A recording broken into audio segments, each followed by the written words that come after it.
Imagine yourself in a national park. Now, picture yourself in one with no wildlife, and anyone who has been to a national park knows that part of the fun is actually seeing the wildlife. But due to human irresponsibilities, the numbers of wildlife have drastically decreased. National parks are part of a precious piece of our country, and they show us what being free and expressing our inner selves is really about. All of us have visited national parks and have done a lot of research on wildlife and their habitats.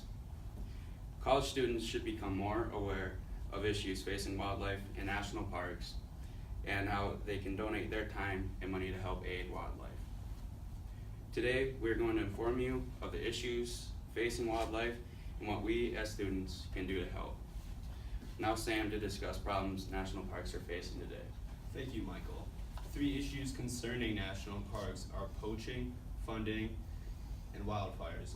First, poaching is hunting animals on property that is legally not yours. According to Hunting is Prohibited but Poachers Try Anyway by Kristen Stewart in 2007, poaching has started a decrease of 29 different species. Second, a bill may have increased park funding a minuscule amount, but no bill has attacked the water supply, the water pollution and air pollution. According to support increased park spending by the National Parks Association, there's still $11.9 billion worth of work to do on the infrastructure alone in national parks. That does not even include park rangers. Park rangers are necessary in order to protect our little bundles of joy and sometimes big bundles of joy. Third, wildfires are a problem. According to Wildfire Causes by the National Park Service in 2017, 10 wildfires were set off in Yellowstone alone, and 6 of these were done by humans. 90% of all wildfires are caused by humans. Wildfires are deadly not only to humans, but to animals as well. It is especially deadly to animals because they lose habitat. Now, to explain the impact, here's Michael again. Thank you, Sam. There are a couple different reasons to why national parks are in danger for the future, including the wildlife, land, and our own sake. Poaching happens for a couple different reasons, and this happens when, like what Sam said, an animal is taken illegally out of season. It happens everywhere, and it is a main contributor to why national parks are losing wildlife little by little.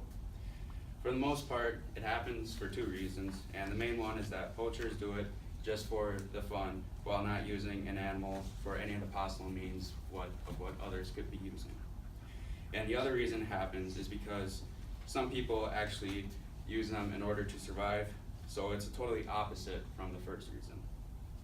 Even though there's funding for these parks, there needs to be a lot more work done and with a lot more money. It is hard to raise awareness to help national parks because Americans don't necessarily consider it a huge problem. Also, more wardens and rangers have to be trained, which would also eventually lead to more money to be used. Wildfires are also a normal thing of nature, but they do affect parks once they start rolling, and it takes a lot of cooperation and work for them to be put out. Several wildfires are caused by humans, and they usually happen when campfires or garbage isn't put out properly.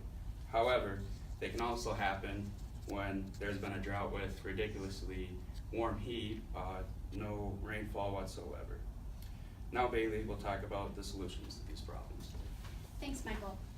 These 3 primary problems may seem too big or too out of reach for college students, but we propose a few different solutions that all of us can easily be a part of. First, I hope I can say with confidence that none of you are actively involved in poaching, but some of you may be unintentionally involved. You may not be hunting animals to sell them for a profit, but not following restrictions that have been set for hunting and fishing is still considered to be poaching. The easiest way to prevent this is to stay informed.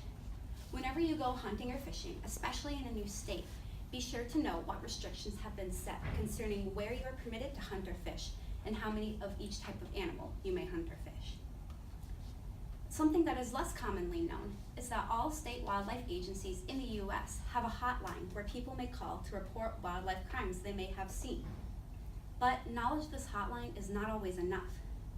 The peer-reviewed journal of the Rural Social Sciences, titled Judging the Effectiveness of Anti-Poaching Hotlines, published in 2016, discusses this.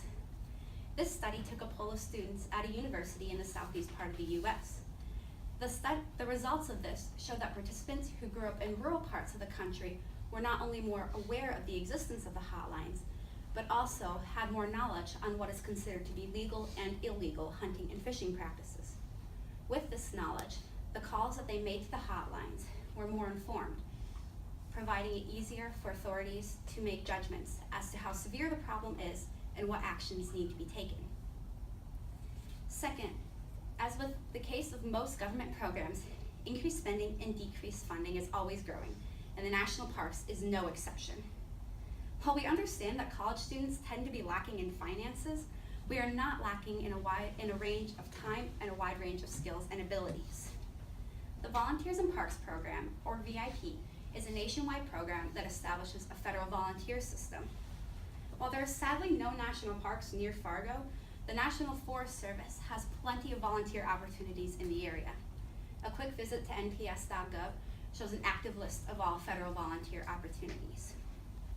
Volunteer programs help to decrease the need for funding because people are able to work without requiring to be paid.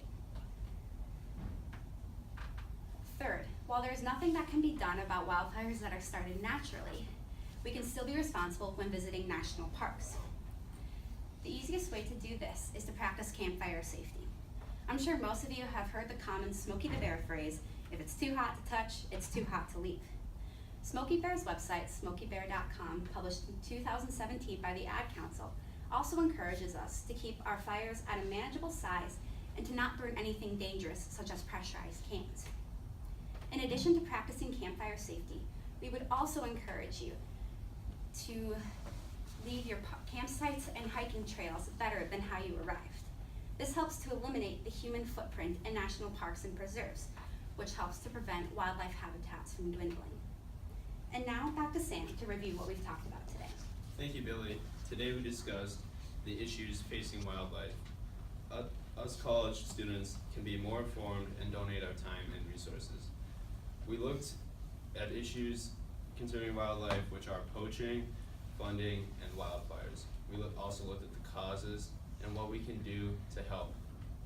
Together, by donating our time, money, and being more careful, we can make a positive difference in our national parks.